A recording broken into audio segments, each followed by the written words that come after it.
Bien, seguimos con la clase de microclínica, más clínica que nunca porque nos vamos a meter en la parte de los cultivos. ¿Sí? Bueno, siempre es bien venidero recordar la recolección y el transporte de muestras. Como les dije antes, lo que venimos haciendo es la generalidad de la microbiología y eso ya está hecho y se aplica en la parte de alimentos, la clínica por supuesto, de ambiente y demás. Entonces, elaborar medios de cultivo, esterilizar, desinfectar, hacer diluciones, es lo general, lo básico de micro. Acá lo que vamos a modificar de acuerdo al área de la microbiología en la que estemos es o el tipo de cultivo, en realidad es el tipo de medio que usamos, la incubación capaz que puede cambiar de acuerdo a algún tipo de microorganismo que yo busque y bueno, la muestra y alguna pauta para recolectar esa muestra. ¿Sí? El momento de la toma de la muestra siempre antes de, si hay hablando de lo clínico, ¿no? Si hay una sospecha de alguna infección por algún microorganismo, siempre tiene que ser la toma de la muestra y el cultivo antes, el análisis microbiológico antes del análisis del antibiótico. Todo el material tiene que estar estéril siempre, el frasco bien cerrado. eh, Técnica bien aséptica, digo, uso siempre de guantes, no solo para evitar contaminación, sino protegerse uno. Podemos usar barbijo, nunca está de más, para recolectar la muestra y si requiere transporte, bueno, lo que ya sabemos.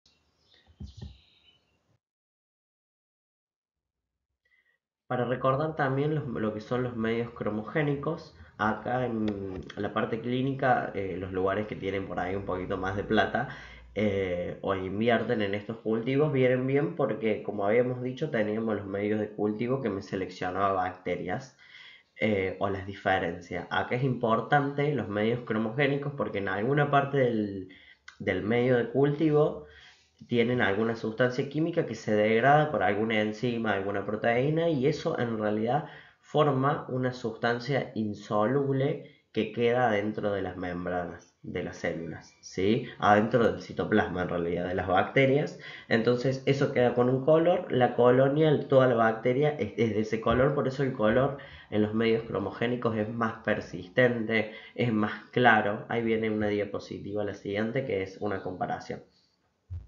El cronagar es el más usado y ahí por ejemplo vemos en el dibujo que por ejemplo las colonias azules son de enterococos, en la de un lado se ve más clara, en otro un azul más fuerte, pero bueno, ya es un enterococo, ¿sí? Escherichia coli la tenemos también en las dos, en una se ve como más brillante el rosa, en otro capaz que más tenue, pero bueno, nos sirve para diferenciar Escherichia coli. Y bueno, acá ya Klebsiella, Serratia, bueno, entre otras, colonias azul oscuro verde. Ya ahí como que tenemos varios microorganismos que pueden dar colonias de ese color porque seguramente metabolizan la sustancia de la misma manera. Entonces, bueno, ahí ya va a haber que aplicar otra prueba. De igual manera, los medios cromogénicos nos sirven para acelerar la identificación capaz, pero siempre es bueno hacer una o dos identificaciones. Capaz que después del medio cromogénico podemos tirarle las pruebas bioquímicas, alguna catalasa, oxidasa para confirmar.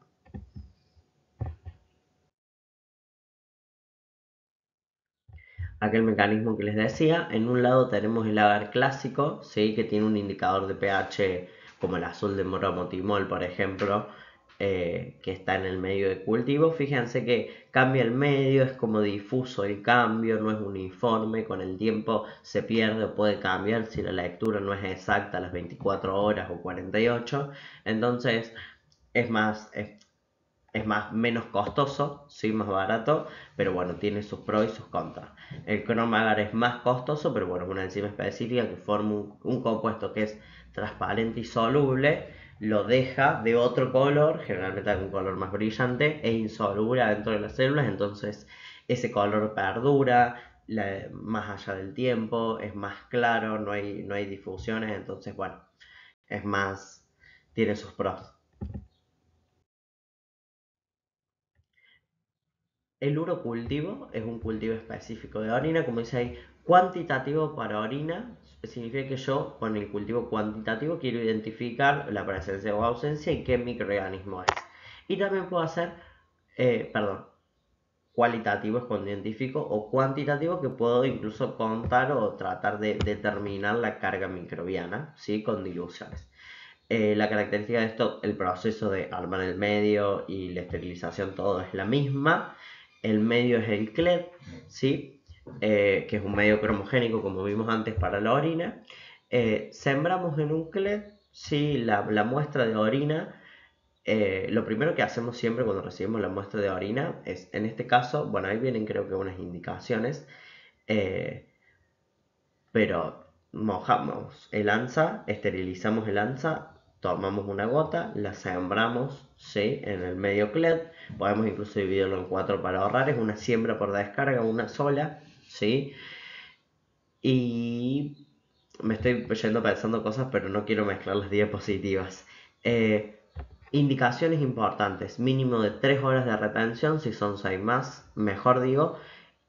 Limpieza de la zona, muy importante en hombres como en mujeres, limpiarse con jabón blanco y secarse, no con toalla, no sería lo ideal, sino con papel, ¿sí? En el caso de las mujeres, de arriba o de adelante hacia atrás, digamos, para evitar sobre todo la contaminación de la microbiota del ano a la parte de la uretra o de la vagina, arrastrarlo hacia arriba que está la uretra.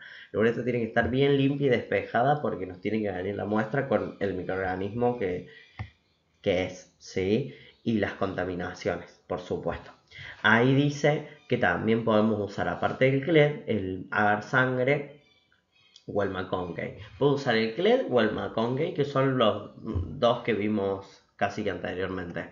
El McConkey era este que sirve para la diferenciación de microorganismos por la fermentación de lactosa, entonces viene bien, es económico, y el CLED también, es como el segundo. Después el último es el agar sangre, pero yo voy a sembrar el agar sangre cuando yo ya tenga la primer siembra general. Yo en esa primer siembra general tengo que ver si primero si creció un microorganismo, si crecieron dos, tres ya sería raro.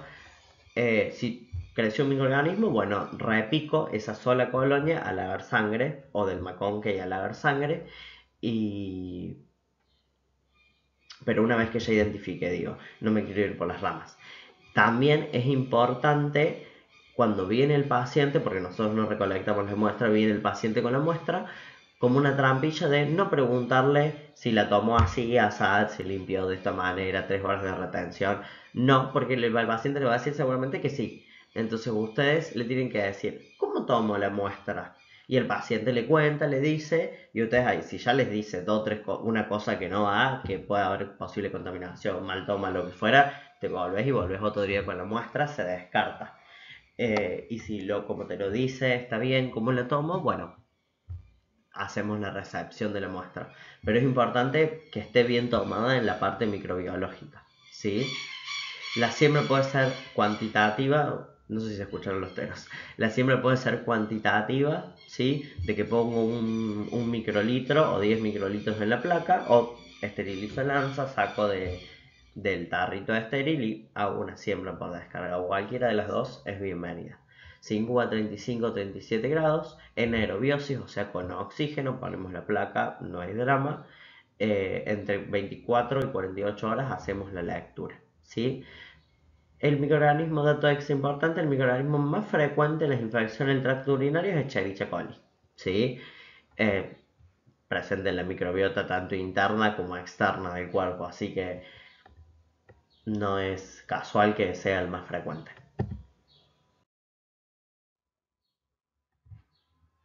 Bien, seguimos con urocultivo. ¿Qué se debe tener en cuenta? Bueno, hay un par de cosas que son las que ya veremos nombrando, ¿sí? Que la orina sea de chorro medio. Yo al paciente, aparte de darles indicaciones de limpieza para tomar la muestra, esto me olvidé decirles que se descarte el primer chorro, ¿sí? Porque ese toma los microorganismos que están colonizando las partes más superficiales del uretra, entonces posible contaminación, descartamos ese chorro. Tiene que ser, el primero tiene que ser el medio, ¿sí? Dijimos la higiene, tanto mujeres como hombres lavarse con jabón blanco, la mujer ahí dijimos la particularidad de secarse, la toalla arrastra microorganismos, por eso por ahí puede ser mejor sugerir el papel se puede degradar y puede dejar pedacitos, sí también, bueno, etapa preanalítica que es muy decisiva, ¿sí? acá dice 10-20 mililitros de orina, pero bueno, con una gotita estamos. Siempre se guarda en la heladera, se refrigera a 4 grados si no se siembra, e igualmente luego de la siembra yo hago la siembra primero porque tengo que abrir el frasco, tiene que estar lo menos contaminado posible, la muestra original en su estado totalmente puro. Entonces hago el uro, ¿sí? Pero no viene bien si tiene otra parte de análisis de orina, o ahí mismo le hacemos una observación macroscópica a la orina para ver si hay alguna célula blanca, si hay algún glóbulo rojo, ¿sí? Si hay algún microorganismo de tipo eucariote que yo lo puedo ver al 10 y al 40 por. Entonces la tira reactiva, por supuesto, para saber si hay presencia de nitritos, que nitritos positivos nos da presencia de microorganismos siempre. En la tira reactiva puede fallar la tira, ¿no? El 0,01 de las veces, ¿no? Pero la tira es la información complementaria muy importante para el cultivo y ya te va previendo de lo que puede llegar, no de lo que puede llegar a ser, pero por lo menos si va a dar positivo o no ese cultivo, ya con la tira lo podés tener en cuenta o descartar. Bien, tenemos en la mayoría de las personas que están aptas con su cuerpo en la facultad de condiciones la técnica del chorro medio con la higiene correspondiente.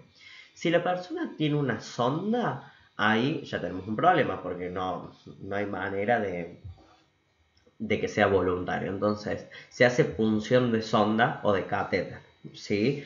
Teniendo en cuenta ya como si fuéramos a hacer una punción, desinfección con el alcohol de la zona, una punción, acá no va a ser traumática porque no es ningún tejido vivo, pero bueno, tener en cuenta ahí todas las cuestiones de seguridad relacionadas a la asepsia, ¿sí? O también tenemos una técnica que se llama al acecho, que esta la pueden hacer ustedes, que es generalmente por ahí, no que esté sondado, pero en adultos mayores, personas internadas o bebés, niños que no controlan la micción, el proceso de orinar. Ahí tenemos la técnica al acecho, que es básicamente estar con el tarrito cerrado y esperando el momento de la orina para recolectar la muestra. Siguen estas personas que no pueden controlar.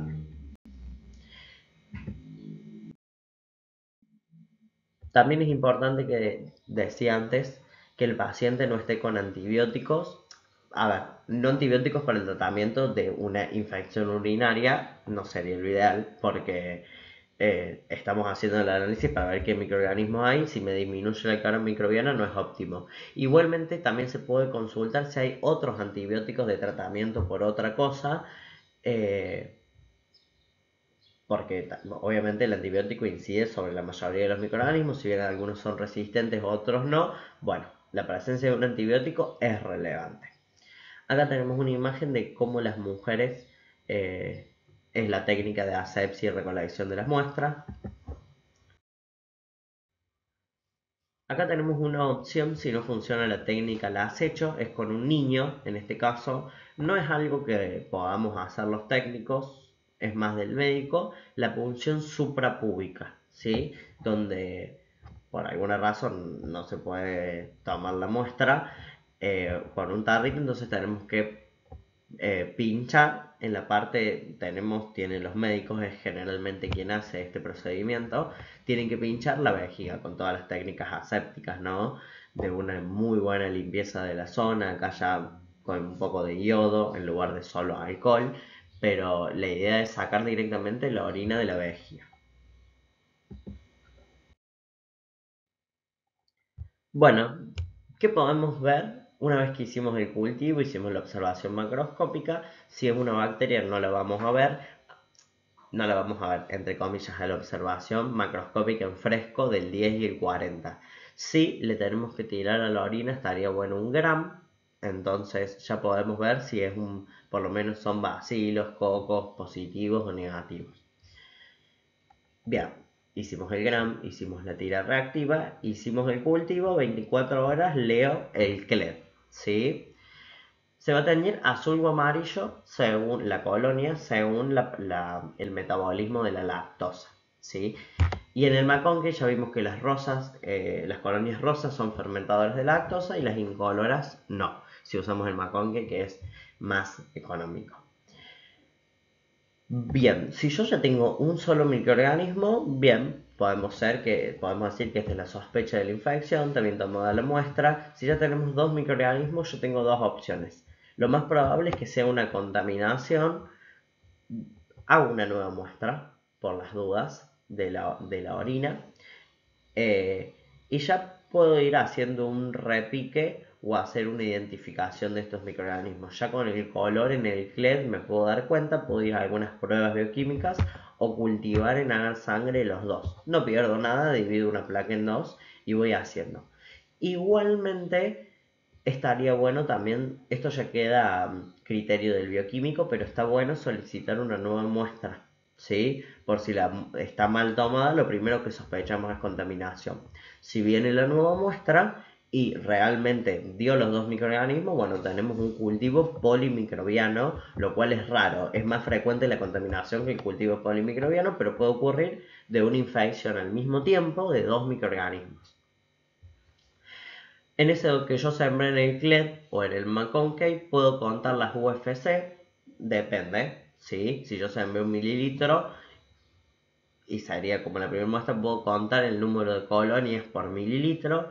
Si son muchas, bueno, puedo emplear una dilución, no es muy relevante en realidad. Si está invadida la placa, bueno, la infección está recontra avanzada, eso nos puede servir como para hacer un prediagnóstico, no diagnosticamos nosotros, ¿no? Pero para entender un poco la situación y el contexto del nivel de infección o lo que fuere por la cantidad de colonias que yo veo en 1 mililitro. Si son poquitas, igualmente acá como dijimos, lo importante no es si la persona tiene 1, 2 o 1000 microorganismos, es que tiene uno, está sufriendo un problema de salud, hay que llegar al diagnóstico eficiente y el correcto tratamiento.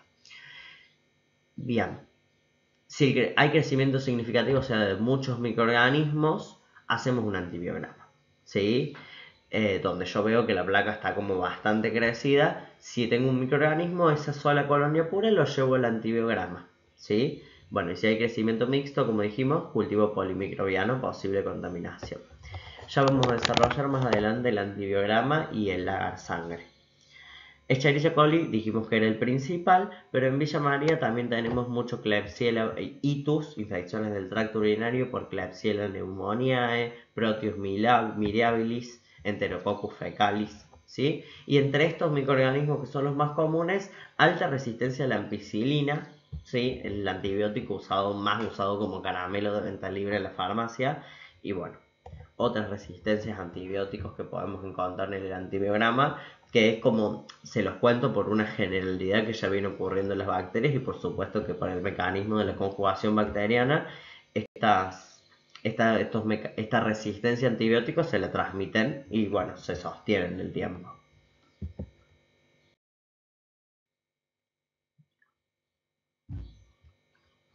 Bien, hecho el urocultivo, eh, más allá de que lo cultivemos en sangre, yo para identificar, seguir identificando microorganismos, también tengo el coprocultivo, ¿sí? ¿Qué hacemos primero con el coprocultivo? Bueno, primero recibimos la muestra de caca, que tienen que estar tomada en condiciones de asepsia, con el frasco, también haber limpiado la zona, lo recomendable es jabón blanco, ¿sí? Y bueno, si es una diarrea, tenemos varios tipos de diarrea, acuosa y sanguinolenta, ¿sí? La que es, bueno, acuosa se le da prioridad porque se supone que es una diarrea un poco más aguda, ¿sí? Muchas veces la sanguinolenta, perdón, suele ser un poco más em, crónica, si se quiere, ¿sí? Depende del cuadro que se presenta también. Bueno, hacemos el cultivo, ¿sí? Acá van a crecer un montón de microorganismos. Sembramos en el agar McConkey porque queremos diferenciar los fermentadores de lactosa de los que no, ¿sí? Si nos están pidiendo un coprocultivo, es un cultivo de bacterias. Yo lo primero que hago es el cultivo de bacterias para evitar la contaminación, igual que use en el uro.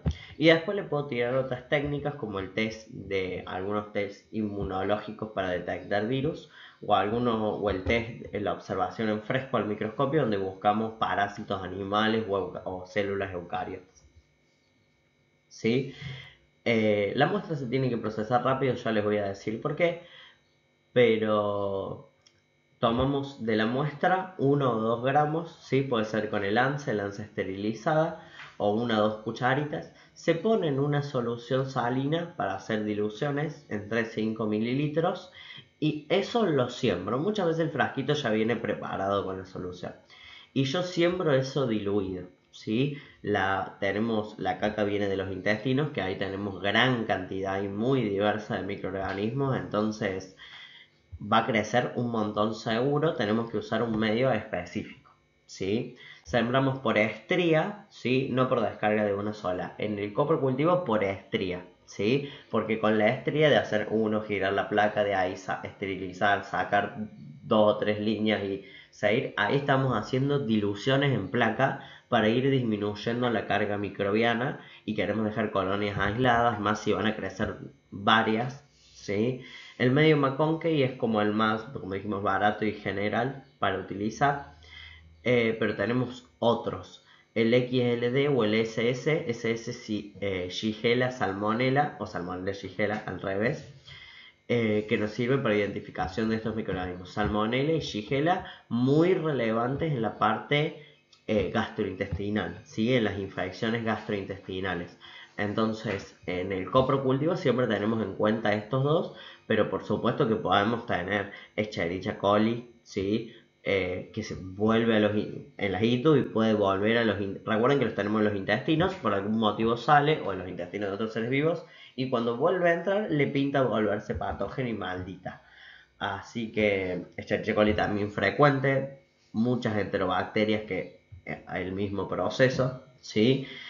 Pero bueno, estas dos son relevantes, no las más, por ahí dentro de todos los microorganismos no puede ser, no seguramente no es el más común, pero en este tipo de cultivos hay que tener presente Salmonella y Shigella. Bien. Incubación de 35 a 37 grados, leemos a las 24 horas. Algunos microorganismos requieren mucho más para crecer, como Campylobacter, y aparte de ser exigente o de lento crecimiento, es exigente con el oxígeno, ¿sí? O con la atmósfera. Poca concentración de oxígeno, ¿sí? Ahí tienen que ver que es un protocolo muy similar a la lata con vela, pero no cerrado herméticamente, sino que haya un flujo de aire, pero muy pequeño, porque si son microaerófilas, del 21% de oxígeno que tiene nuestra atmósfera, consumen mucho menos de eso y ese margen lo necesitan porque, bueno, si no, el oxígeno les resulta tóxico en alta cantidad. Identificación preliminar, colonias típicas. Las translúcidas en el McConkey que no fermentan lactosa. Hay las incoloras en el McConkey, posible Salmonella shigella, ¿sí? Hacemos tinciones, gram, oxidasa, algunas pruebas bioquímicas para confirmar. Podemos sembrar en agar sangre, por supuesto. Eh, y le hacemos el antibiograma. Vemos, ¿sí? Acá empezamos a distinguir un poquito por el color. Las que no son fermentadoras de lactosa son relevantes en la parte del coprocultivo, ¿sí? Acá les digo que ahí abajo dice el antibiograma. Bueno, esperemos a ver o confirmar cuál es el microorganismo causante etiológico, ¿sí? Esto ya... Perdón, justo cambié. Esto ya de identificar el agente etiológico es para es positivo con la cancha del bioquímico. Por ahí uno cuando no conoce no tiene ese detalle clínico, yo tampoco lo tengo. Pero sí, bueno, con la herramienta que yo ya les dije, la inteligencia artificial nos puede ayudar mucho en esto, pero bueno, nosotros no tenemos la facultad de diagnosticar para nada. Coprocultivo, aparte, dijimos el agar McConkey, sí, que es el que está acá, que está la mitad dividida en rosa, la mitad dividida en amarillo, para fermentación de la lactosa, ¿sí? Escherichia coli, Klebsiella, Salmonella me van a salir incoloras, entonces puede haber infección por alguna de ellas. Y las positivas en rosa generalmente no le damos mucha significancia clínica porque una bacteria que fermenta la lactosa en los intestinos no es algo muy relevante porque es algo que ocurre normalmente. Eh, Tenemos un agar XLD que es selectivo para Salmonella y Shigella.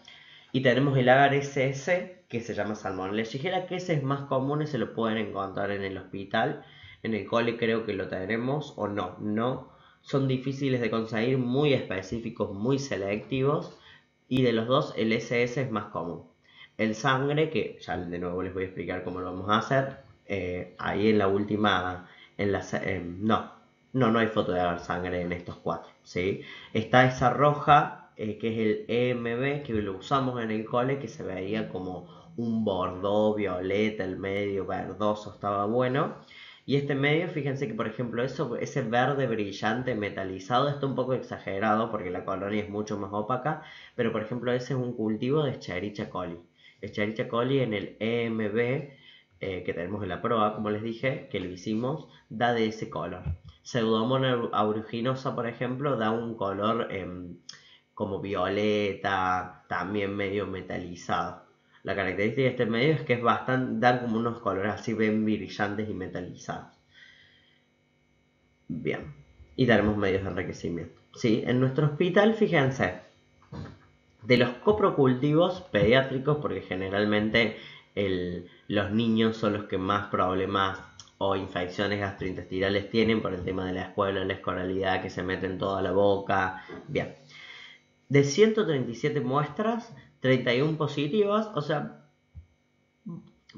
baja positividad, podríamos decir, menos del 20% de positivas, 22,6, ahí estaba, no lo veía, que corresponden a Salmonella y Shigella. 10% casi rotavirus, que es un virus que hay bien en el test, y 22% parásitos, o sea, los parásitos animales tipo gusanos planos y demás, y redondeados, son como los oxiuros, son más frecuentes, seguido por las bacterias, Salmonella y Shigella, y después los virus. Eso es muy importante para tener en cuenta que por ahí, en la parte de una sospecha de un cultivo de heces, hacemos el coprocultivo primero por una cuestión de contaminación, pero la parte donde podemos encontrar algo y ya el cultivo queda ahí un poco secundario es en la parte de la observación en fresco.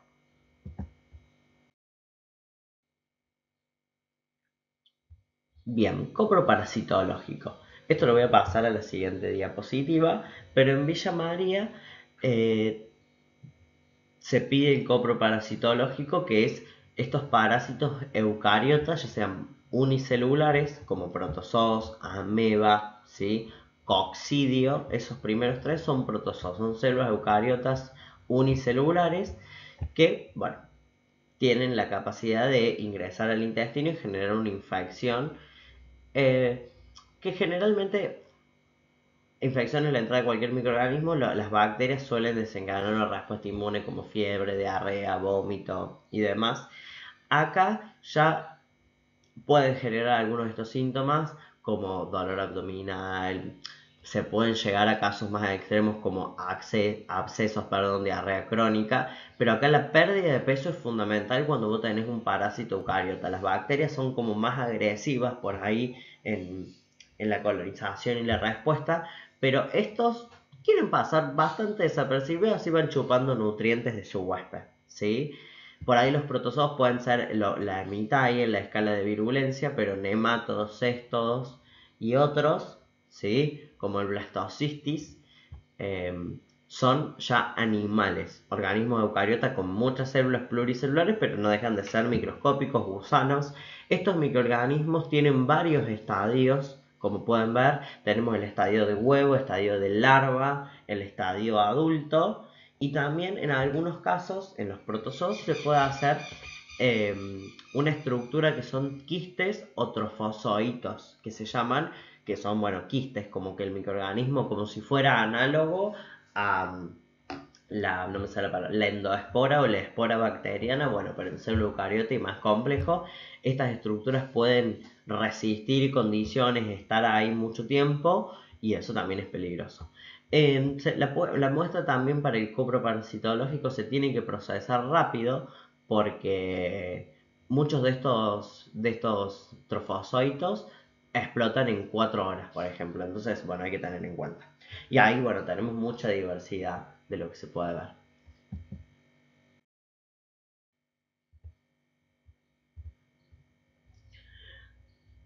Bacterias más comunes, ahí me quedo diferido porque recién cambió el Power, entonces el orden se cambió. Pero bueno, ¿qué es lo más común en el cultivo en cuanto a bacterias? Shigella, ¿sí? Características de una diarrea de Shigella. Es una diarrea con moco, con mucus, ¿sí? Sangre, tenesmo, que es como eh, similar al estreñimiento o un malestar por no poder ir de cuerpo, ¿sí? Suele ser muy frecuente en brotes, se dan como varios brotes de Shigella, todo lo que es intestinal, si en casa, o gastrointestinal, si en casa usamos la misma toalla, un grupo familiar, ni hablar, si estamos hablando de lo que hablábamos en la charla con la doctora Lázara, de que sí, que yo me reí y me encantó la anécdota que nos contó, que le había venido con una contractura muscular y ella lo mandó a lavarse con agua caliente, que haga paños de agua, qué sé yo, la ducha caliente y la persona vivía en un rancho. O sea, cuando el contexto no ayuda, el hacinamiento, la poca higiene, la desinformación, las infecciones suelen ser frecuentes y se dan por brotes, ¿sí? No un brote epidemiológico de una ciudad o una provincia, pero un brote familiar es común en la parte gastrointestinal. Por eso, no en las bacterias, porque si bien se pueden pasar entre personas, sobre todo en los parásitos se sugiere que cuando se hace un tratamiento por un niño que tiene algún parásito, lo haga toda la familia al mismo tiempo, al tratamiento. Bien, salmonela, tenemos la salmonela tipi y la paratipi, también tenemos la salmonela entérica. Estos tipos de salmonela, fiebre, dan fiebre, dolor abdominal, diarrea, ¿sí? O sea, una defecación acuosa. Si es muy acuosa, hay que tener como ojo y con esa diarrea, ¿sí? Porque es una respuesta muy como, no virulenta porque es la acción del microorganismo, pero es una respuesta muy fuerte, ¿sí? Generalmente viene de los alimentos, la salmonela, ¿sí? Muy común en la carne, también es más conocida, pero en toda la gama de alimentos y agua puede estar. Esperemos que no, ¿sí? Campylobacter jejuni, diarrea, a veces sanguinolenta, ¿sí? Cuando es sanguinolenta, como decimos, puede ser algo más crónico, le tenemos que dar como por ahí una prioridad a la aguda, igual todo se procesa por igual, ¿no? Mucho dolor abdominal con Campylobacter, ¿sí? Es un proceso bastante largo, intestinal, 5 días mal de los intestinos te cambia el humor totalmente, que no es lo mismo que una infección por ahí más aguda y rápida, que en 1 o 2 días, bueno, la sorteas mejor. Escherichia coli, enteropatógena. Cuando Escherichia coli vuelve a entrar al cuerpo a través de la ingestión y se transforma en patógena, en algunos casos libera, hay una cepa ahí que es la O157, que es la que puede tener la capacidad de liberar la toxina Shiga, que es esta toxina que genera el síndrome urémico hemolítico, ¿sí? Entonces, Escherichia coli, en algunos casos, algunas cepas que se transforman en patógeno y liberan esta toxina, generan este síndrome que fue muy importante en algún momento, ahora está controlado, pero bueno, tiene sus complicaciones, ¿sí?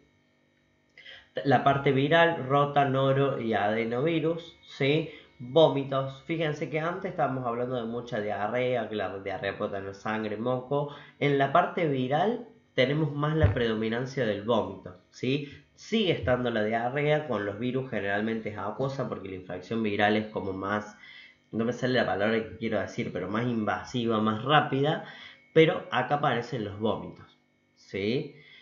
Estos agentes no se hacen coprocultivos, sino que se hacen los test inmunológicos, que ahí vamos a la siguiente diapositiva.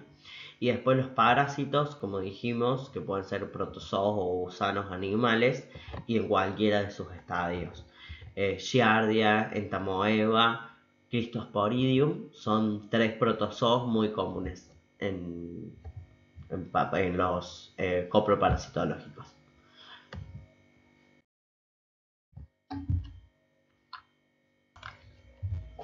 Bien, acá están estos test que les dije. Para detectar virus. Si detectamos el genoma viral por una PCR, por ejemplo, o alguna ELISA, algún test inmunocromatográfico, ¿sí? Alguna inmunocromatografía para detectar los antígenos o los anticuerpos de ese virus en el cuerpo, ¿no? Estas pruebas viene un test preparado, seguramente en los que vieron. Luego de hacer el cultivo, le hago rota y adeno. Hay algunos que en el caso del primero que viene con ya viene con el diluyente para poner una cantidad de muestra, mezclar en la solución salina y poner una gota. Y al tiempo se forman líneas por la acción del reactivo. En algunos test, como el primero viene para los dos, para adeno y rota, hay unos que vienen solo para rota o solo para adeno. Ya como que está implementado que sean los dos porque generalmente son los más frecuentes. Es combinado este test inmunológico, ¿sí? Una diarrea viral aguda, sí, o sea, una diarrea como que viene acuosa de golpe, muy común en la guardia, puede ser por rotavirus. El adenovirus es una diarrea que no aparece tan rápidamente y tan violentamente en un día o dos, sino que tiene como una cierta preexistencia y es como más eh, profusa, más, no es tan seguida, no salen las palabras, estoy. Norovirus también es frecuente, acá hay un test aparte porque este no es tan frecuente, este ya se le hace una PCR, le hacemos un análisis genotípico, buscamos los genes, ¿sí? Una reacción en cadena de la polimerasa, no proteína reactiva.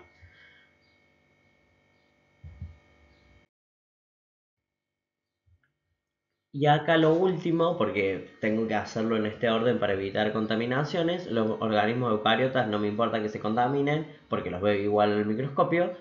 El coproparasitológico es para buscar, como le dije, protozoos, gusanos tipo helmintos, gusanos planos como o redondos, digo, como los oxiuros o cualquiera de sus formas, ¿sí? Acá vemos muchos huevos, por lo menos en las primeras dos fotos, ¿sí? En la tercera línea, abajo de todo, ya tenemos cuerpos celulares de protozoos, son eucariotas, puedo inclusive en algunos diferenciar el núcleo.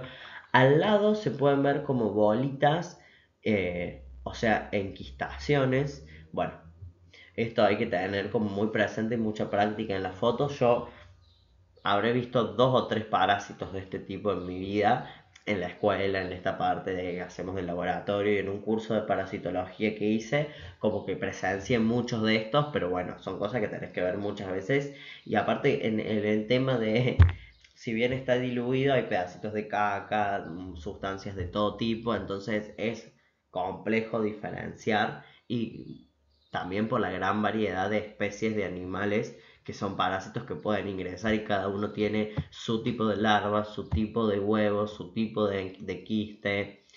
Lo importante es tomar una cantidad de 2-5 gramos de la muestra, obviamente sin contaminantes. Si la diarrea es líquida, como dijimos, acuosa, procesar de inmediato. Los trofozoitos se destruyen rápido, 4 horas o menos. Si no, se puede conservar la muestra de caca en formol. Generalmente, cuando van a la farmacia, le recetan el coprocultivo y van a la farmacia, ya vienen como los frasquitos con el formol adentro, donde se pone con la cucharita, ya todo viene un poco más, no automatizado, pero un poco más facilitado. Bueno, y acá dos ejemplos comunes. Los nemátodos que tenemos arriba, los gusanos redondos. Acá tenemos los famosos oxiuros, los que te pica la cola cuando sos chico por comer muchos caramelos, que es mentira. En realidad, si comes más o menos caramelos no va a determinar la aparición de un microorganismo, de un animal adentro de tu panza, sino que ingerimos los huevos por comida, contacto con heces o agua, alimentos que estuvieron en contacto con las heces. Yo ingiero el huevo, si el huevo nace la hembra, él o los huevos, obviamente en una muestra no viene un solo huevo, vienen varios. Muestra no, sino digo lo que como, lo que ingiero. Sale el microorganismo del huevo y la particularidad de los nemátodos, los oxiuros, es que la hembra a la noche baja por toda la parte intestinal hacia el ano y en el borde del ano, o sea, en el músculo, ahí es donde pone los huevos y eso es la picazón de la cola. ¿Sí? Después la hembra vuelve a los intestinos, sigue chupando nutrientes por absorción. Las personas que yo tuve un montón de tiempo, en mis tiempos mi abuela, les voy a decir la verdad, mi abuela me ponía un hisopo de los oídos, uno lo mojaba en querosén y me lo ponía ahí, santo remedio, yo caía arrodillado para pedirle que me ponga un palito de querosén en el tuje para que se me vayan estos bichos. Pero ahora los tratamientos ya no son tan... Algunos también se usaba mucho, lo cual es real porque son sustancias que matan a los microorganismos. Una tapita de Fernet a los niños se les daba porque destruía a estos microorganismos en los intestinos. Imagínate una tapita en ayunas de Fernet para un niño, igual bienvenido sea el método. Ahora ya viene el fármaco preparado con las cantidades justas, con sabor, lo que sea. No sé, yo prefiero la tapita de Fernet y el hisopo con queroseno. Bien. Y también tenemos acá un protozoo que es Giardia, que acá en la parte, en la primera foto tenemos los quistes y en la segunda foto ya tenemos el cuerpo vegetativo que se ve un poquito flagelado. Tiene flagelos en la parte posterior. Bueno, ¿cómo relacionamos todo esto de la parte del coprocultivo, situándolo en Villa María? Siempre hago el coprocultivo, o sea, el cultivo en el medio McConkey, o el EMB, por ejemplo, sangre, para replicar después, y le hago los test inmunológicos para los virus, ¿sí? Priorizamos las diarreas acuosas, ¿sí? Las que son intermitentes, o ya el cuadro es largo, no es inmediato, espontáneo, ahí ya seguramente se receta un copro parasitológico por la presencia de algún microorganismo que quiere vivir ahí, quiere quedarse. Si es una diarrea acuosa, ahí pensamos más en una infección por ahí bacteriana más virulenta. ¿Sí? Diarreas sanguinolentas o con mucha sangre, podemos agregarles que generalmente no está en el HOSPI, pero algunos está la prueba complementaria de la toxina Shiga, EHEC, ¿sí? Eh, bueno, y por ahí en pacientes no es tan común ver a Cryptosporidium, Isospora, Ciclospora, Cryptosporidium difficile. Esos no son frecuentes, sí en aquellos que están un poco más inmunocomprometidos porque la reacción inmunológica no puede responder, que lo harían de manera normal. Si está comprometido, estos microorganismos aprovechan la oportunidad, son oportunistas. Bueno, yo me llamaría, en los coproparasitológicos, los quistes de Giardia son los más frecuentes, ¿sí? Sobre todo, miren, por ejemplo, ahí nos da un caso de un paciente pediátrico con una diarrea de 5 días, algo preexistente, algo un poco más crónico, ¿sí? Ya nos da a pensar que puede ser un parásito, algo que vamos a ver en el fresco. Igual nunca descarto nada, chicos. Bien, el diagnóstico Giardia intestinal porque este niño tenía, por ejemplo, la fotito con estos quistes de Giardia. Y al lado tenemos el test del rote y el adeno que se hace de pecho siempre.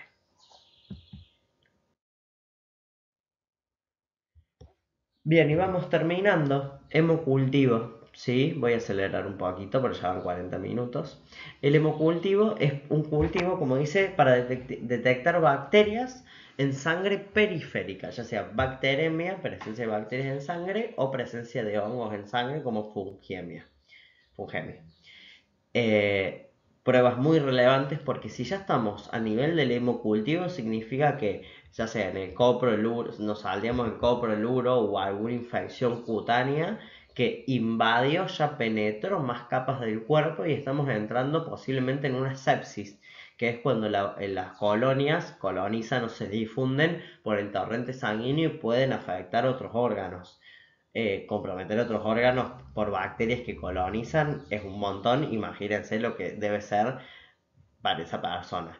Los hemocultivos, no los hemocultivos, sino la presencia de bacterias en sangre es más frecuente, podríamos decir, en personas inmunocomprometidas. En esas personas, la diversidad de microorganismos que pueden tener es muy amplia, ¿sí? Porque el cuerpo no da abasto a las respuestas inmunes, pero sino en casos muy puntuales de sepsis, de gente que se dejó estar, de alguna infección intrahospitalaria, bueno, puede ocurrir alguna bacteria, como les digo. La muestra es sangre periférica, ¿sí? Venosa, bien aséptica la técnica, limpiamos con el alcohol al 70% la zona y luego cuando se seque el alcohol con yodo, ¿sí? Hacemos una zona aséptica, palpito la vena todo después, antes digo, y después de hacerle la desinfección y la asepsia, no vuelvo a tocar la vena, no palpo, no me acerco, no pongo la cara, tengo que pinchar para promover que la toma sea lo más séptica posible. Piensen que esa aguja va a tocar la piel que está colonizada de microorganismos y estoy buscando microorganismos en un lugar que no debería haber, así que la contaminación no debe ocurrir acá. ¿Sí? Lo ideal serían 8 o 10 mililitros de la toma de muestra. Si voy a hacer un frasco, lo ideal en el hemocultivo siempre es que sea por duplicado, ¿sí? Así que igual con 10 mililitros, 15 podemos dividir miti en los frascos. Igualmente está bueno que quede un poquito también para poner en la heladera y eh, tener en cuenta la muestra para no hacer otra punción, no someterlo al paciente al trauma de nuevo de otra punción, porque a mí se me contaminó tanto en la toma como capaz en el procedimiento del medio de cultivo, en la esterilización. Entonces, siempre la muestra se guarda en la heladera, chicos, por lo menos un mes hasta que ese paciente es dado de alta, resolvemos la situación clínica o hay que hacer un reestudio. ¿Sí? Siempre tratamos de invadir lo menos posible al paciente. Una muestra de orina por ahí no es invasiva, una muestra de sangre sí lo es. Y seguramente que si esa persona viene de una internación, no es la primera vez que lo pincha, no se le puede estar haciendo eso todo el tiempo. De los frascos que se pone miti en cada uno va a ser aerobio y otro anaerobio, ¿sí? La sangre tiene oxígeno, pero hay partes del cuerpo que no, entonces es relevante los dos tipos de atmósfera, ¿sí? Si hubiera sepsis, se recomiendan 2 o 3 extracciones. Acá sí lo tenemos que someter al pobre paciente, pero bueno, porque está en un caso crítico. 2 o 3 extracciones en diferentes lugares y con 30 minutos. Eso es para buscar focos bacterianos. También podemos ver incluso no es la colonización, pero sino la cantidad de unidades formadoras de colonias por zonas también puede ser relevante y ver qué tan distribuida está esa sepsis, ¿no? Esa colonización. Bueno, a mí me dice que la muestra no se refrigera ni se congela, pero no se hace, digo, se conserva calentita a los 35, 37 grados, pero una vez que yo ya lo puse en los frascos y lo que me sobra, eso es lo que yo pongo en la heladera, ¿sí?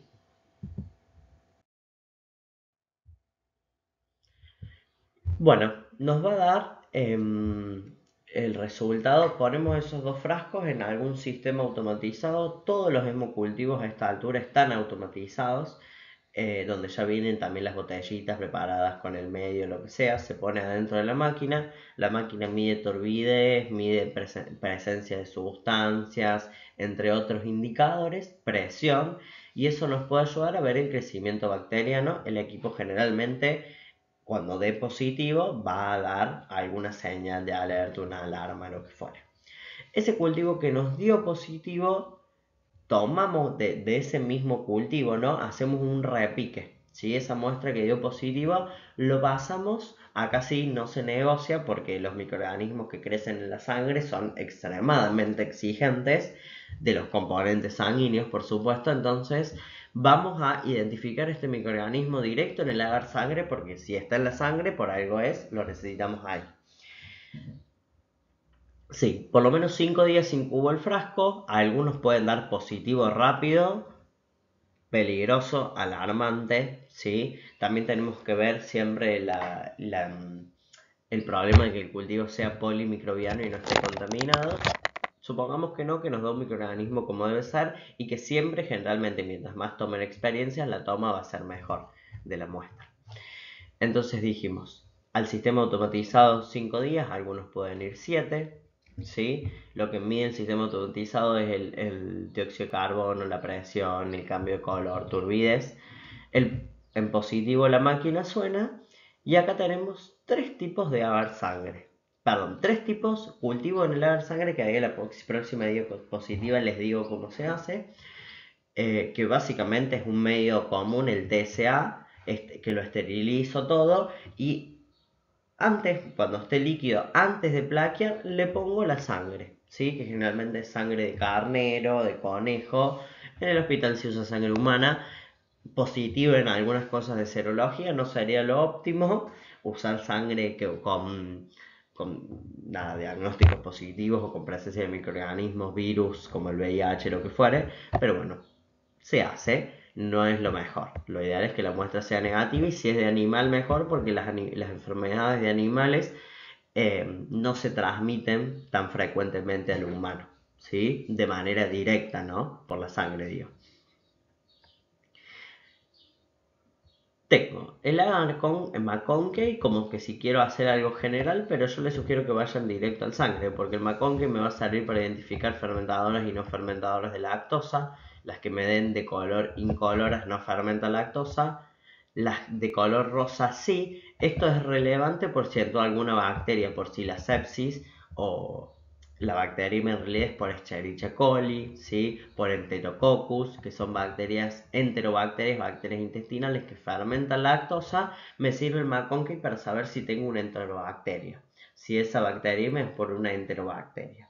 Si yo quiero ser un poquito más minucioso, el agar sangre, que es el medio TCA, el triptalina soya agar, enriquecido con sangre, generalmente cada 100 mililitros de medio de cultivo, 5 mililitros de sangre, homogenizo bien y plaqueo. Siempre priorizar que cuando pongo la sangre el medio de cultivo esté a menos de 40 grados, ¿sí? Porque si no los glóbulos rojos se movilizan, pierden sus propiedades los componentes, es un cultivo que no me sirve.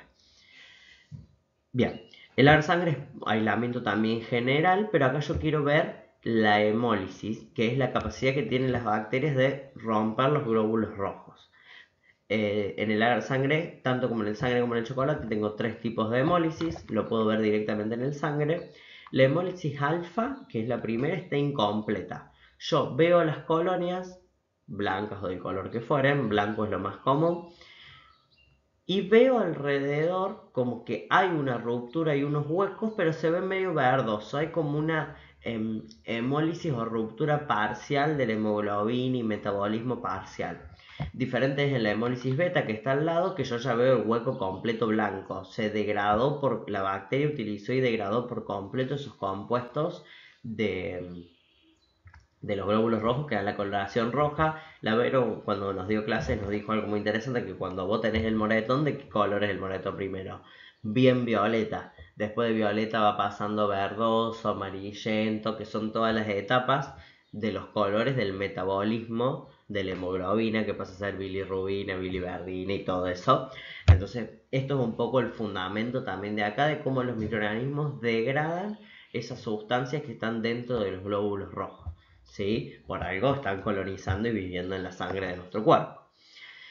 El agar chocolate, lo único que cambia es que ese medio de cultivo sí lo caliento a una temperatura y tiempo determinado para que la sangre como que se caramelice de alguna manera. No se carameliza porque no es un azúcar, pero como que se queme y dé un color como marrón. Por eso se le dice chocolate, pero en realidad el agar chocolate es sangre quemada. Ya hay como ese calor favoreció ciertas reacciones químicas para cambio de ciertos componentes de los glóbulos rojos.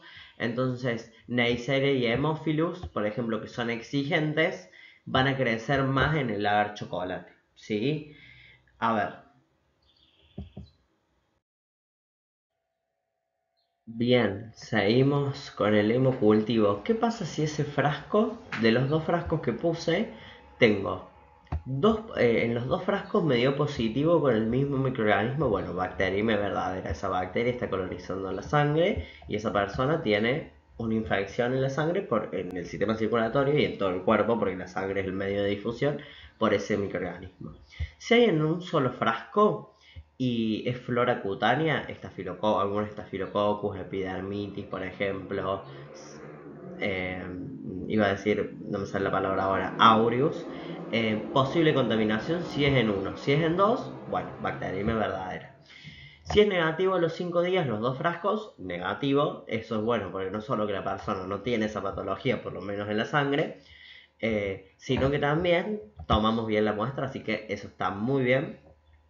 ¿Y qué pasa si yo, por ejemplo, tomo una muestra, me da positivo para un microorganismo, tomo sean las 3 punciones, los 3 frascos, o por ejemplo, le hago ahora un cultivo, se le hace la semana que viene por un control, se le hace la otra, y persiste ese mismo microorganismo en varios frascos positivos, significa que hay una endocarditis, ya se está comprometiendo el corazón. Esa bacteremia no solo que es verdadera, sino que el foco es persistente y hay como que hacer una intervención más fuerte.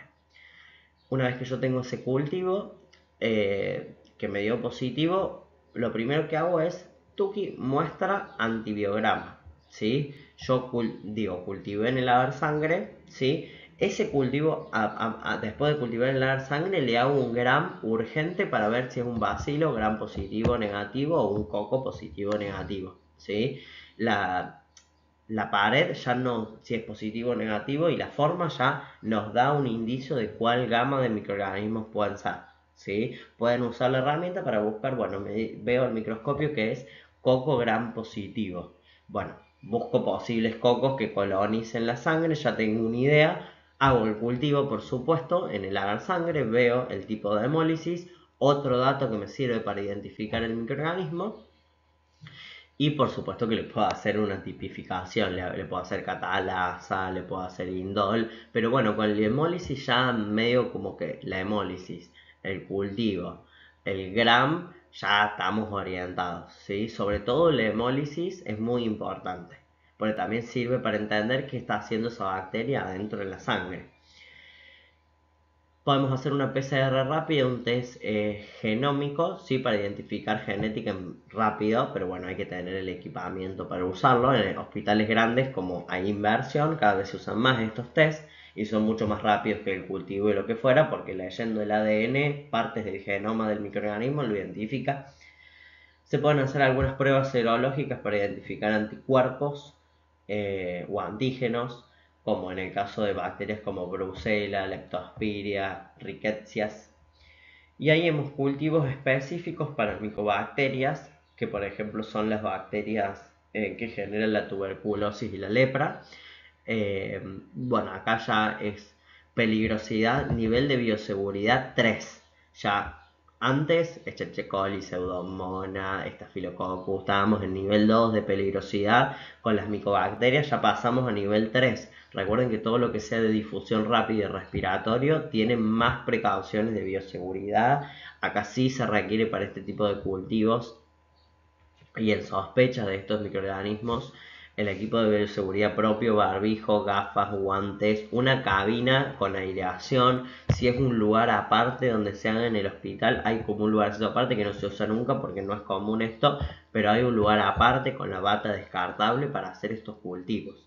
Y aparte, las micobacterias son los que habíamos visto, que todavía no hicimos porque no aparece ninguna micobacteria en el hospital para poder hacer la tinción, de Ciel-Nielsen o de las BAR, las bacterias ácido alcohol resistentes. La tinción de Ciel-Nielsen es la que se hace con microorganismos que no, por algún motivo de la membrana, ¿sí? Que son ácido alcohol resistentes, no se necesita un calentamiento de la muestra del carbolfucsina para que se integre adentro y se puedan colorar de violeta las bacterias.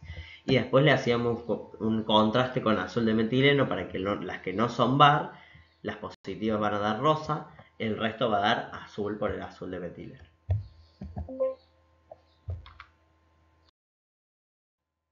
Bueno, esto va rapidito. En Villa María los hemocultivos positivos, más frecuentes son por Escherichia coli, fanático del Escherichia coli. ¿Qué fanático es de vivir en nuestro cuerpo, tanto adentro como afuera? Y cuando entra de nuevo le pinta ser agresivo y patógeno, ¿sí?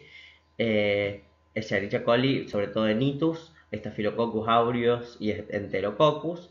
Y como hongo, que nos dijo la doctora Lázara que es el más relevante, la información que yo tengo se condice un poco con la práctica médica, Cándida, ¿sí? Sobre todo Cándida albicans es el hongo más frecuente, ¿sí? Y ahí después leemos la diferencia entre bacterias positivas, negativas y los hongos, que es cándida.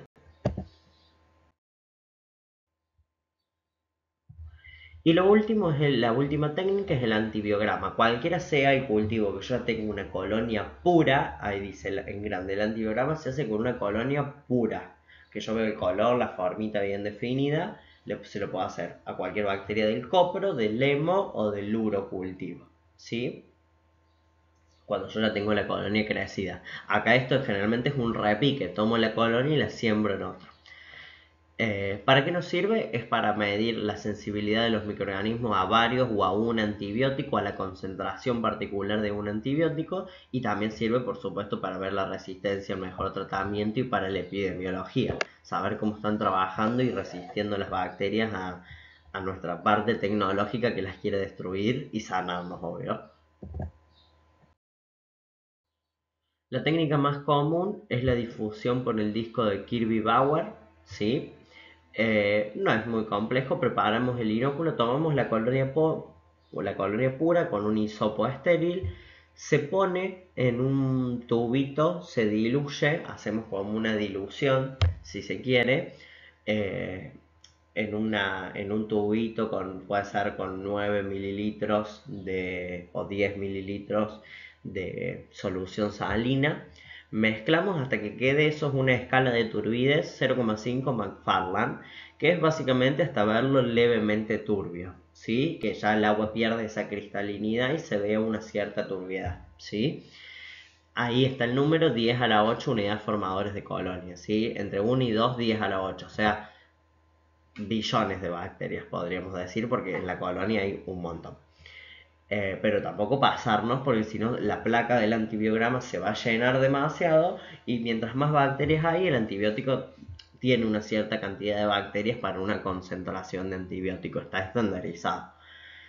Bien, una vez que preparamos ese inóculo, esa dilución, sembramos, sí, puede ser con el anza o con el hisopo, es mejor el hisopo porque no se rompe el medio y lo que vamos a hacer es siembra como por descarga toda la placa. Cuando hicimos, ustedes eran como muy tímidos y por ahí les quedaba muy central, tiene que tocar de punta a punta la placa, tengo que tocar los extremos, se tiene que llenar la placa.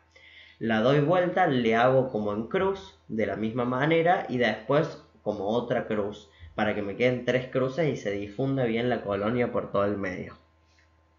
El medio generalmente para los antibiogramas, el Müller-Hinton, lo hemos hecho en la escuela ahí preparados, es como el medio estándar, y la incubación depende, pero 18 horas ya nos puede dar resultado negativo, perdón, resultado positivo o negativo, y si está a 35 37 grados, o sea, la temperatura está bastante elevada para que el resultado dé rápido.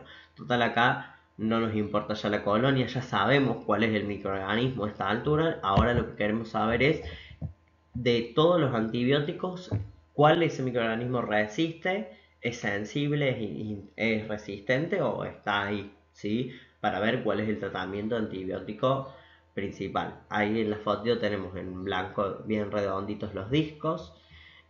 Todo lo que se ve difuso blanco es las colonias y se forman halos del lugar donde no hay crecimiento de colonias porque los discos difunden antibiótico al medio y si ese antibiótico mata las bacterias, no llegan hasta ahí, se quedan en el borde. La presencia de ese halo de inhibición es porque las bacterias no pueden pasar ese lugar donde hay antibiótico y las mata. Esto de cuánto mide el halo en diámetro, en radio, cuánto para cada microorganismo es la resistencia, hay un CLSI, ¿sí? Que es como un manual, o el EUCAS, que ya viene estandarizado cuántos son los valores de los radios, de los diámetros de cada antibiótico y de muchos microorganismos que ya se sabe y está difundido por todos lados en la información. Y otra también, el antibiograma, está el I-test, o la famosa que trata de determinar el SIM, que es la concentración inhibitoria mínima. Arriba hay un dibujo de tubitos, que es como si fueran diluciones, ¿sí? Donde yo voy diluyendo la materia, las colonias, digo, la cantidad de bacterias, Acá lo que busco es, con una cantidad de antibiótico igual en todos los tubos, Perdón, diferente cantidad de antibióticos, misma cantidad de bacterias o del inóculo, que yo hice la dilución, el 0,5 McFarland, eso. Yo veo que en una sustancia con 0,5 de antibióticos las bacterias crecen. Podremos decir que son miligramos. 1 miligramo crecen, 2 miligramos crecen, en 4 ya no hay crecimiento bacteriano. Entonces esa es la SIM, la concentración inhibitoria mínima, la mínima cantidad de antibiótico que yo necesito para matar todos los microorganismos. Se puede hacer así, o también, más simple, hago el medio de cultivo. No estoy seguro que ese sea un sangre porque no lo veo bien rojo como sangre, me parece que es otro, pero yo hago el cultivo, hago la siembra por descarga en esa X que dijimos 3 veces y le puedo poner un papelito que también está impregnado del antibiótico en la punta donde dice la E y ahí se libera el antibiótico y yo puedo ver en la escala hasta dónde llegan las bacterias. Acá es la SIM, concentración inhibitoria mínima, lo mínimo que mata todas las bacterias, entonces eso no solo que me sirve para el antibiograma, el anterior, el de Kirby-Bauer, me sirve para ver la resistencia a diversos antibióticos, el e-test por ahí es uno solo, pero me sirve para saber cuál es la concentración, si yo receto este antibiótico de 1 miligramo, de 2, de 0,5, lo que fuere. Bueno, y acá un cuadro general, ¿sí? Que nos ayuda a ver algunas resistencias o antibióticos más probados en bacterias comunes en nuestro cuerpo, de nuestra microbiota, que se pueden convertir en patógenas, como Escherichia coli, Klebsiella, Pseudomonas, Staphylococcus, Enterococcus, y bueno, un caso también aparte de la Salmonella, que también hay relevancia de saber. Si se fijan, la mayoría de los microorganismos tienen resistencia variable, creciente, ¿sí? Resistentes, están muy resistentes los microorganismos que nos están colonizando. Esto se llama también coevolución, que nosotros avanzamos 2 pasos, las bacterias en 3, y vamos evolucionando juntos a ver quién le gana a quién, y eso, bueno, es la relación ecológica y el equilibrio ambiental, por supuesto. Bueno, ¿para qué nos sirve el antibiograma ahí abajo? Para un tratamiento bien dirigido, bien eficaz contra el paciente, para no errarle, para poder curarlo y disminuir ese sufrimiento a la primera, ¿sí? Todos los resultados que en el hospital, por lo menos, se mandan a un centro de cómo viene la resistencia de los antibióticos de ciertas bacterias, qué cambia, qué se mantienen, para colaborar ese análisis epidemiológico, ¿sí? Escherichia coli y Klebsiella se vienen haciendo muy resistentes estos últimos tiempos, son de las bacterias, de las famosas superbacterias que se pueden venir, sobre todo en la parte hospitalaria, que es donde más intercambio y resistencia a antibióticos se dan, ¿sí? Y la mayoría de la parte clínica hay mucho uso de antibióticos previos, ¿sí? Geriátricos, automedicación, y todo eso complica a los cuadros porque favorece la resistencia. El consumo de carne o alimentos que vienen con antibióticos que se alimentan a los animales, todo eso colabora a esto, entonces, problema.